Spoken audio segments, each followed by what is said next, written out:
Virtual property tours are an excellent way to showcase your commercial space, but it isn't as easy as just showing up with any old camera and taking some photos. That's why we created this guide to give you a better understanding of what you're going to need to do to create your own virtual property tours.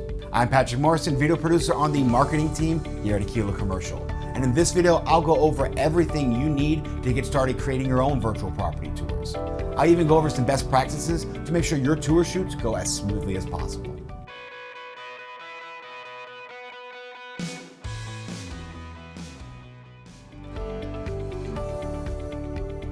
Now, before you get started producing your own virtual tours for your properties, you're gonna need some equipment.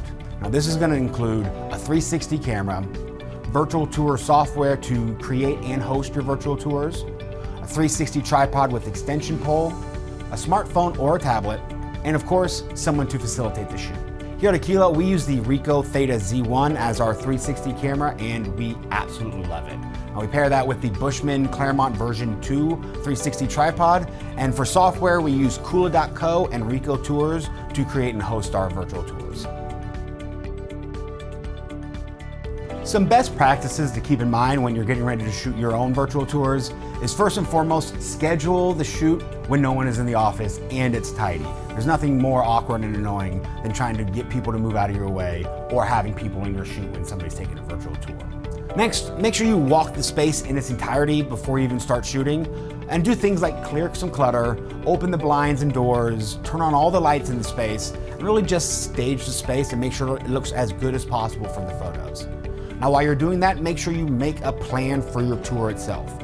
Make sure you know exactly where it's gonna start, as well as where it's gonna end, and really everything in between. Lastly, when you're taking the 360 photos themselves, make sure that each photo transitions smoothly into the next one. So this just means to make sure there's some kind of door or entry point visible within your shot, and it's gonna make your transitions flow so much smoother.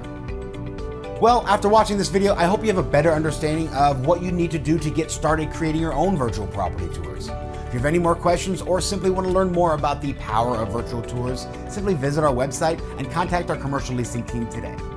And remember, no one knows Austin better than AQUILA.